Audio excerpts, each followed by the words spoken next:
যে আল্লাহ নবী সাল্লাল্লাহু আলাইহি ওয়াসাল্লাম যেদিনকে তিনি জন্মগ্রহণ করেছিলেন এই দিন তিনি রোজা রাখছেন, সারা জীবন রোজা রেখেছিলেন। তাহলে আমাদের উম্মত হিসাবে কর্তব্য যে আমরাও নবীজি সাল্লাল্লাহু আলাইহি সাল্লামের ইত্তেবা করি। যেহেতু আল্লাহ পাক পবিত্র কোরআনে বলছেন আতিউল্লাহ ওয়া আতিউর রাসূল, তোমরা আল্লাহর ইতাআত করো এবং রাসূলের ইতাআত করো। তো যেহেতু নবীজি সাল্লাল্লাহু আলাইহি সাল্লাম তিনি রোজা রেখেছিলেন, আমরা যদি তার ইতাআত করি, তাকে ভালোবাসি, সত্যিকারে যদি আমরা আশিক রাসূল হয়ে থাকি, তাহলে আমাদের কর্তব্য হবে আল্লাহ নবী সাল্লাল্লাহু আলাইহি ওয়াসাল্লাম যেদিন দুনিয়ার বুকে শান্তির বার্তা নিয়ে এসেছিলেন সেদিন আমরাও রোজা রাখি এবং আমরা নবী সাল্লাল্লাহু আলাইহি ওয়াসাল্লামের বেশি বেশি করে ইত্তেবা করি, তার অনুসরণ করি।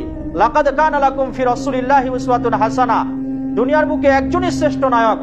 আমরা যদি কোনো নেতা, কোনো মনীষী, কোনো ঐতিহাসিক, কোনো মহান ব্যক্তিত্বের আমরা যদি চরিত্র অনুসরণ করতে চাই, তাহলে তিনি একমাত্র মুহাম্মদুর রাসূলুল্লাহ সাল্লাল্লাহু আলাইহি ওয়াসাল্লাম। তার চরিত্র আমরা সবাই গ্রহণ করি, তার চরিত্র মোতাবেক আমরা জীবন কাটার চেষ্টা করি। তো আজকে আমরা চোপড়াবলক জমিয়ত উলামা হিন্দের কার্যালয়ে বসে আছি। আমরা দেশবাসীকে, আমরা এলাকাবাসীকে এই বার্তাটাই আমরা দেব যে আমরা বেশি বেশি করে নবীজি সাল্লাল্লাহু আলাইহি ওয়াসাল্লামের চরিত্রে, তার আদর্শে আমরা আদর্শবান হই। আমরা বেশি বেশি করে নামাজ কায়েম করি। যে সমস্ত যুবক ভাইয়েরা নামাজ পড়ছেন না, যে সমস্ত মানুষেরা নামাজ পড়েন না, আমরা তাদেরকে কিভাবে দ্বীনের পথে আনা যায় সেই চিন্তা ভাবনা প্রত্যেকটি মুসলমানের অন্তরে থাকতে হবে। প্রত্যেকটি মুসলমান যারা আমরা অপকর্মে আছি তাদেরকে কিভাবে সঠিক দ্বীনের রাস্তায় নিয়ে আসা যায়, এগুলো আমরা করি।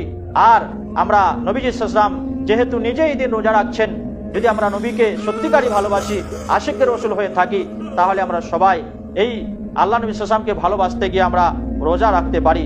কারণ নবী সাল্লাল্লাহু আলাইহি ওয়াসাল্লামের চরিত্র, তার সুন্নত এবং খুলাফায়ে রাশিদিনের সুন্নত আমাদেরকে মানতে হবে।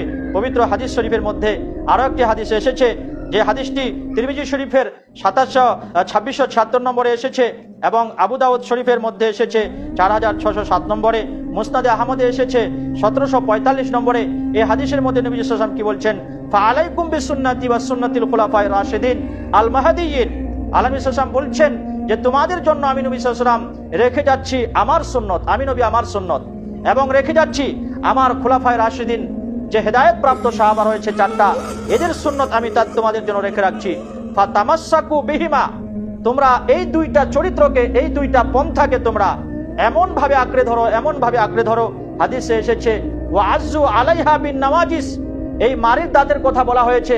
মানুষ যখন কোনো শক্ত জিনিস চিবায়, সামনের দাঁত দিয়ে যখন হয় না, তখন কিন্তু মারির দাঁত ব্যবহার করে। তো নবী সাল্লাল্লাহু আলাইহি ওয়াসাল্লাম বলছেন তোমরা খুলাফায়ে রাশিদিন এবং আমি নবী আমার সুন্নতকে তোমরা এমন ভাবে আঁকড়ে ধরো, এমন ভাবে আঁকড়ে ধরো, প্রয়োজনে তোমরা এই মারির দাঁত দিয়ে আঁকড়ে ধরো। ওয়া ইয়াকুম ওয়া মুহদাসাতিল উমুর, আর তোমাদের জন্য বেদাত করা, তোমাদের জন্য অন্যায় অপরাধ কাজকর্ম একেবারে তোমরা এটা করো না। ফাইন্না কুল্লা মুহদাসাতিন বিদআ ওয়া কুল্লা বিদআতিন দালালা, কেননা বেদাত করা একেবারে গুমরাহির কাজ, খারাপ কাজ করা একেবারে গুমরাহির কাজ। তো আল্লাহ নবী সাল্লাল্লাহু আলাইহি ওয়াসাল্লামের চরিত্র আমাদের সামনে পড়ে আছে, খোলাফায়ে রাশিদিনের চরিত্র আমাদের সামনে একেবারে পড়ে আছে। হযরত আবু বকর, হযরত উমর, উসমান গনি, হযরত আলী, তাদের চরিত্র, তাদের জীবনী আমাদের সামনে একেবারে স্বর্ণাক্ষরের মতো পড়ে আছে। নবী সাল্লাল্লাহু আলাইহি ওয়াসাল্লামের 63 বছরের জিন্দেগি আমাদের সামনে একেবারে স্বর্ণাক্ষরে পড়ে আছে, জলজল করছে।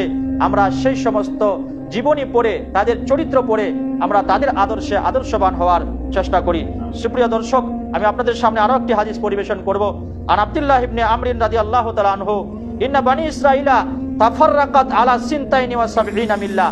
এখানে নবী সাল্লাল্লাহু আলাইহি ওয়াসাল্লাম বলছেন যে নিশ্চয়ই বানি ইসরাইলের গোষ্ঠী এরা 72টি দলে বিভক্ত হয়েছিল। ওয়া উম্মতি সালাসিন ওয়া সাবঈনা মিল্লাহ, আর আমার উম্মত 73 দলে বিভক্ত হয়ে যাবে। কুল্লুহুম ফিন্নার, মজার কথা হলো প্রত্যেকটি দল যাবে জাহান্নামে, প্রতিটি গোষ্ঠী হবে জাহান্নামী। ইল্লা মিল্লাতান ওয়াহিদা, কিন্তু একটি দল, একটি গোষ্ঠী এরা জান্নাতে যাবে। সুবহানাল্লাহ। কারা জান্নাতে যাবে? আল্লাহ নবী সাল্লাল্লাহু আলাইহি ওয়াসাল্লাম সাহাবারা বললেন ইয়া রাসূলুল্লাহ, কারা? ওরা কারা? কালু মানি হে ইয়া রাসূলুল্লাহ, ওই সমস্ত মহান ব্যক্তি কারা, ওই সমস্ত সৌভাগ্যবান ব্যক্তি কারা যারা একাই জান্নাতে যাবে, বাকি সবাই জাহান্নামে যাবে? এরা কারা? আল্লাহ নবী সাল্লাল্লাহু আলাইহি ওয়াসাল্লাম বলছেন মা আনা আলাইহি ওয়া আসহাবি, আমি নবী যেই পথে আছি, আমি নবী যেই মতে আছি এবং আমার সাহাবারা যেই পথ, যেই মতের উপরে টিকে আছে, এই একটাই দল মাত্র জান্নাতে যাবে, বাকি সবাই জাহান্নামে যাবে। তো আমরা যদি জান্নাত পেতে চাই, নবী সাল্লাল্লাহু আলাইহি ওয়াসাল্লামের আদর্শে আমরা যদি আদর্শবান হতে চাই, তাহলে আমাদের জন্য দুইটাই পন্থা আছে। একটা হচ্ছে নবী সাল্লাল্লাহু আলাইহি ওয়াসাল্লামের তরিকা, তার জীবনী, তার আদর্শ। একটা হচ্ছে সাহাবায়ে কেরামের আদর্শ, তাদের মত, তাদের পথ। এই দুটো পথ আমাদেরকে মানতে হবে। তারা কি করেছিলেন আর আমরা কি করছি, তারা কিভাবে চলেছিলেন, আমরা কিভাবে চলছি। তাই আমি এলাকাবাসীকে, চোপড়া ব্লক জমিয়ত উলামা হিন্দের তরফ থেকে আমি বলবো, প্রত্যেকটি মানুষ ভাই আমরা আল্লাহ নবীর আদর্শ আমরা আদর্শবান হওয়ার চেষ্টা করি। সাহাবায়ে কেরামের যে আদর্শ, সেই আদর্শ আমরা জীবনে ফিট করার চেষ্টা করি। তারা কিভাবে চলেছিলেন আমরাও সেভাবে চলার চেষ্টা করি। আর নবী সাল্লাল্লাহু আলাইহি ওয়াসাল্লামের সহিহ হাদিস, পরিষ্কার হাদিস, যে আল্লাহ নবী সাল্লাল্লাহু আলাইহি ওয়াসাল্লাম এই দিন জন্ম হয়েছিলেন, তাই তিনি রোজা রাখতেন। তো আমরাও যদি সম্ভব হয় আমরা এই দিন রোজা রাখবো। আল্লাহ তাবারক ওয়া তাআলা আমাদেরকে নবী সাল্লাল্লাহু আলাইহি ওয়াসাল্লামের চরিত্রে চরিত্রবান হওয়ার তৌফিক দান করুন। আমিন ওয়া আখিরু দাওয়ানা আনিল হামদুলিল্লাহি রাব্বিল আলামিন।